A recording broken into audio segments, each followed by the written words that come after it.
Consultations are coming in thick and fast at the moment, but the one that we're going to consider today concerns the subject of smacking.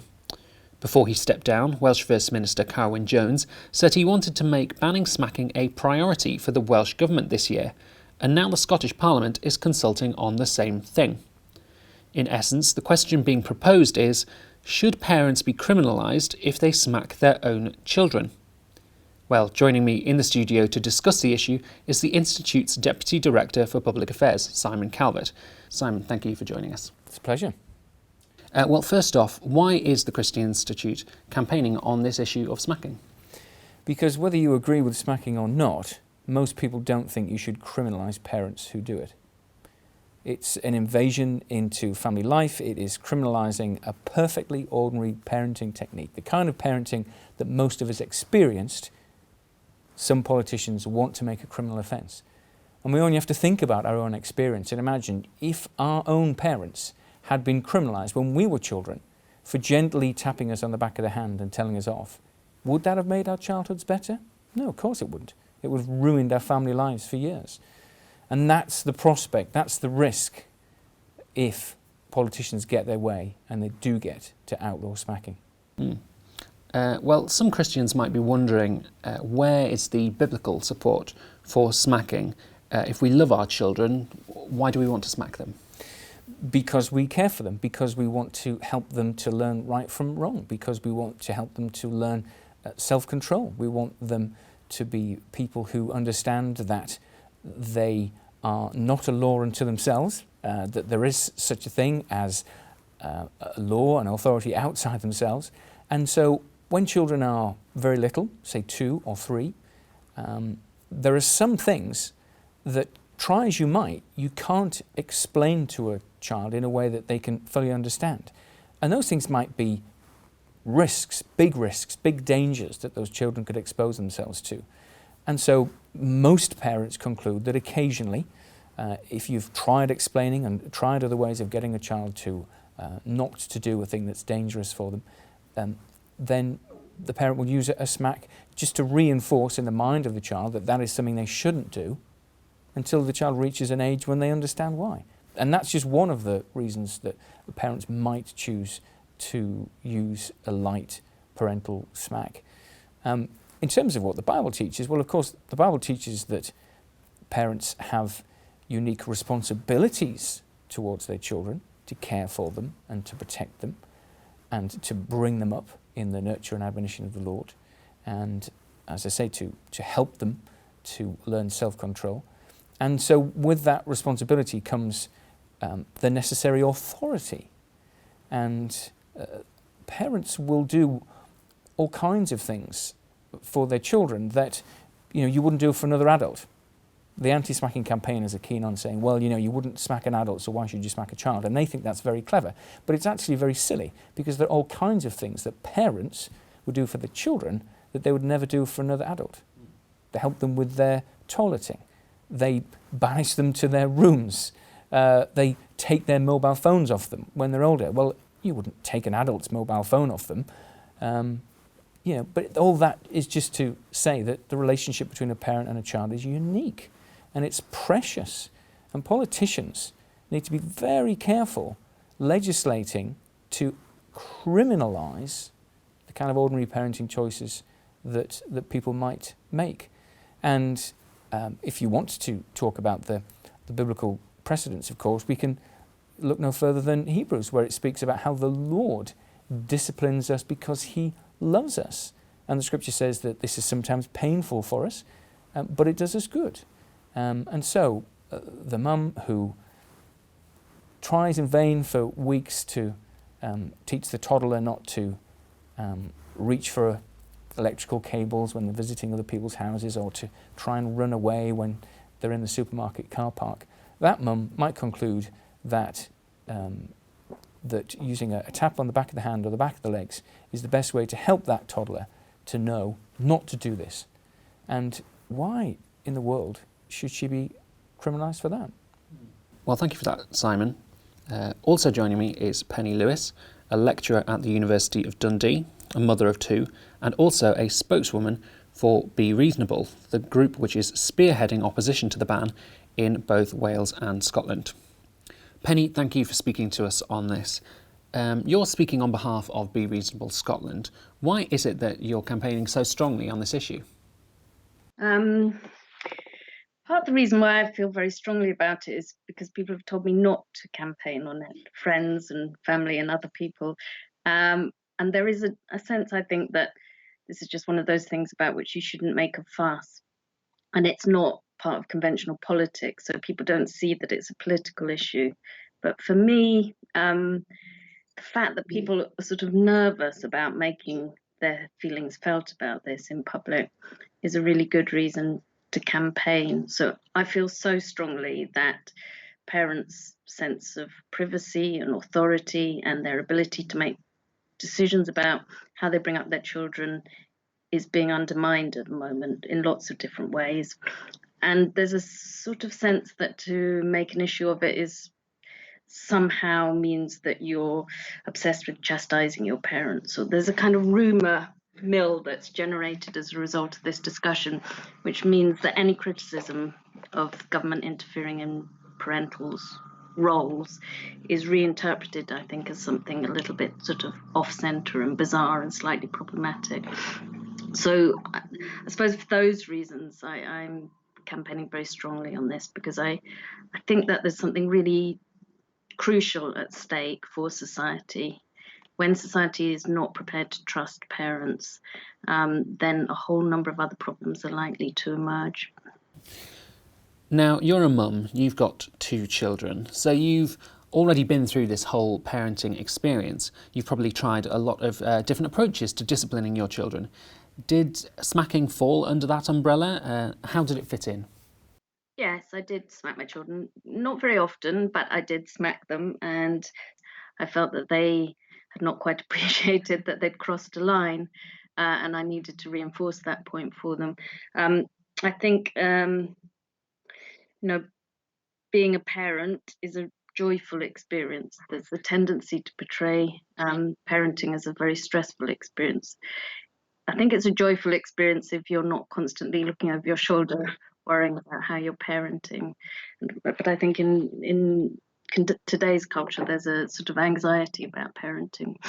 And I think it's very important that parents are given the space to make judgments about things like smacking on their own terms, according to their own experience, and through conversation with their family and friends. So yes, I use smacking, but I also spend a lot of time talking to my children. I talked to them about things that I thought were important, like the world and culture and life, rather than spending a lot of time negotiating with them about their behaviour. And I think, there's a strong sense at the moment that you shouldn't smack your children. You should find some other disciplinary mechanism, like the naughty step or rewarding them. Or there's a lot of discussion in the press about this and in the newspapers on a day-to-day basis. I think that's for individuals to negotiate within the family. And historically, we've used smacking.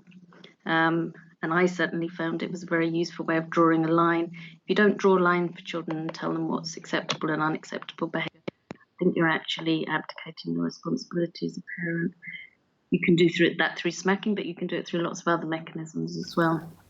So even though you're sort of beyond this stage of having to physically discipline your own children, had this legislation been around 15, 20 years ago, you would have been the kind of parent this ban is really targeting. Are you worried for the parents who are currently raising young children or couples who are hoping to have kids in the future?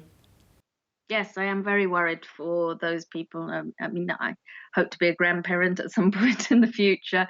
And I think it's very sad that we bring up children in a world where we don't trust parents. I don't consider other people's children a private affair. I think that we all have some responsibility for the socializing and the bringing up of children, not as snoopers and nosy parkers, but as people that have a sense of adult responsibility for the next generation. So I'm very much in favour of a culture in which we trust each other as adults. And I think something like the smacking ban is really predicated on the idea that we shouldn't trust each other as adults. And For parents in particular, I think there's a lot of insecurity already about parenting. People are already looking over their shoulders. The newspapers are full of professional advice the whole time about what you should and shouldn't do, and that advice quite often is conflicting. And I think that there's a danger that the next generation of parents find parenting, rather than a joyful experience, an extremely stressful one, and one which they assume they can't do by themselves without professional intervention. I think that's such a shame for the family, but it's also going to produce sad parents and probably a quite peculiar and strange experience for children as well. Well, moving on then. Supporters of the ban say this isn't about criminalising parents. What do you make of that? I was told by an MSP at a party that this law wasn't for me. It wasn't being introduced for people like me.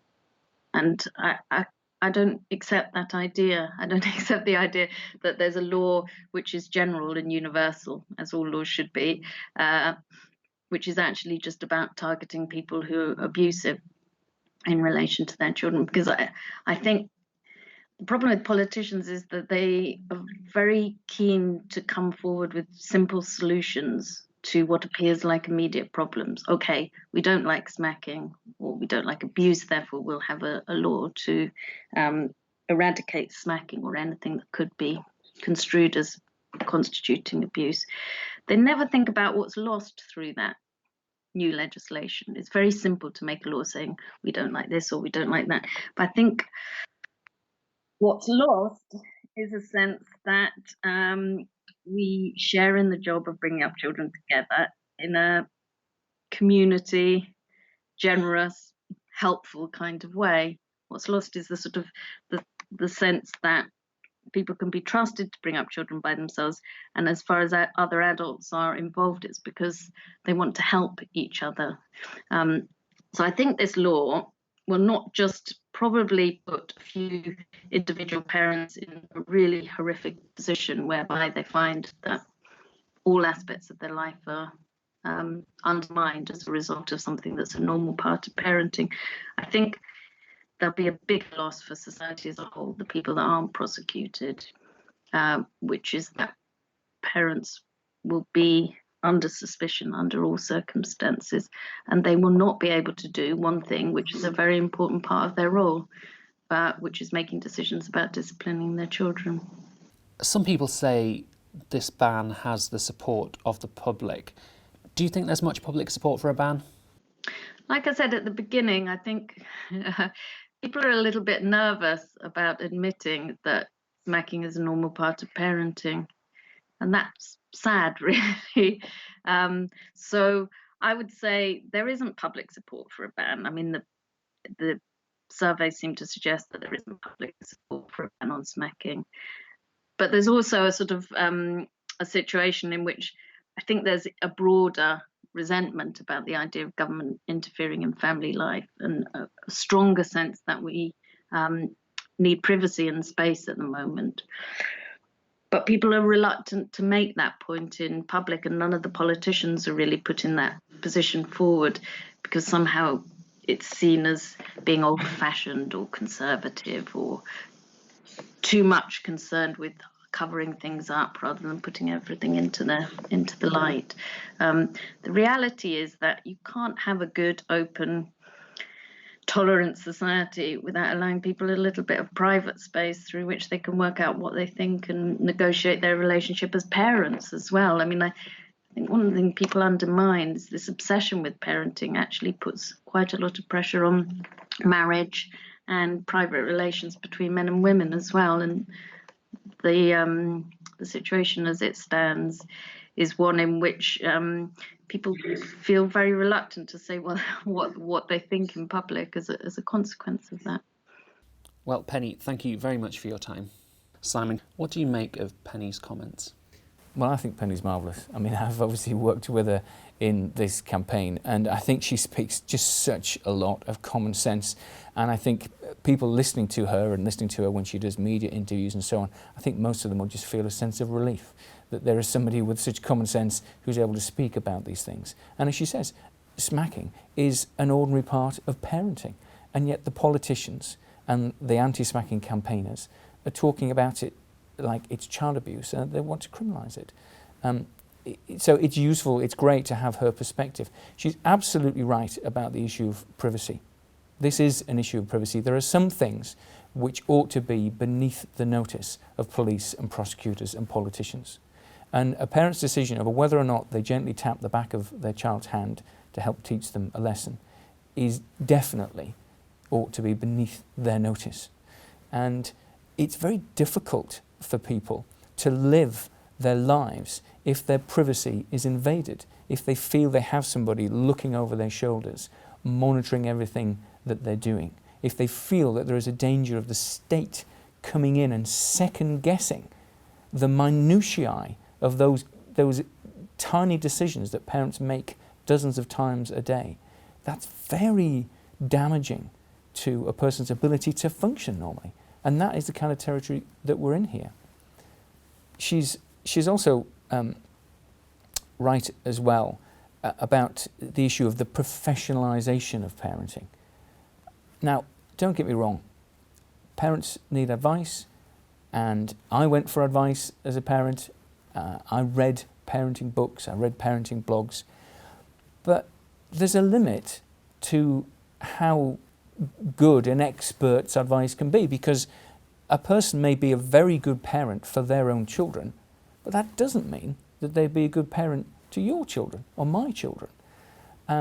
But yet we have these people who present themselves as if they've got all of the answers, and I think that's very dangerous. And what's even more dangerous is when these people go to politicians and say, I am so sure that no parent should ever use a gentle tap on the back of Johnny's or Jenny's hand, that I want you to criminalise it.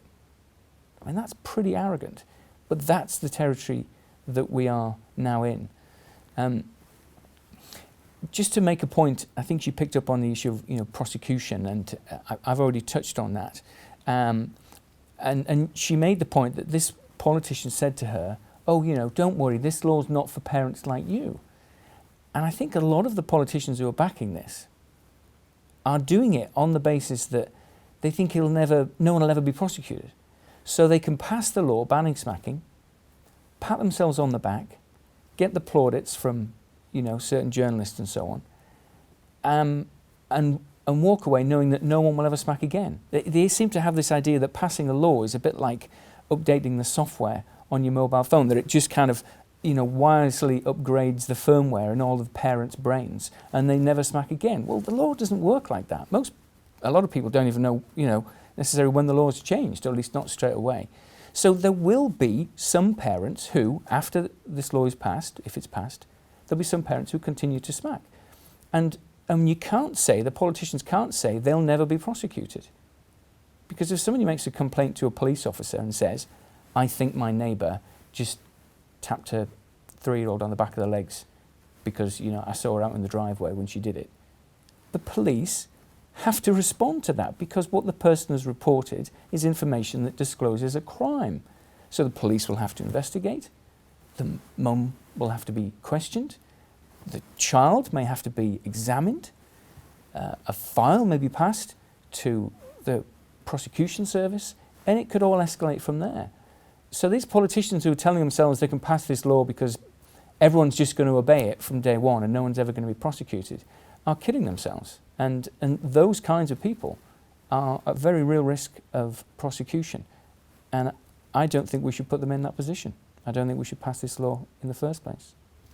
Penny also seemed quite concerned that there are a lot of people out there who feel the same way that she does, but who aren't perhaps willing to speak out. Is there sort of a stigma about talking about smacking now? Yeah, there is. There's no doubt about it. I remember when my first child was due to be born, when my wife was pregnant with our first child, and we went to parent craft classes where a health visitor came on. We went to the hospital and she taught us all about how to change nappies and that sort of thing.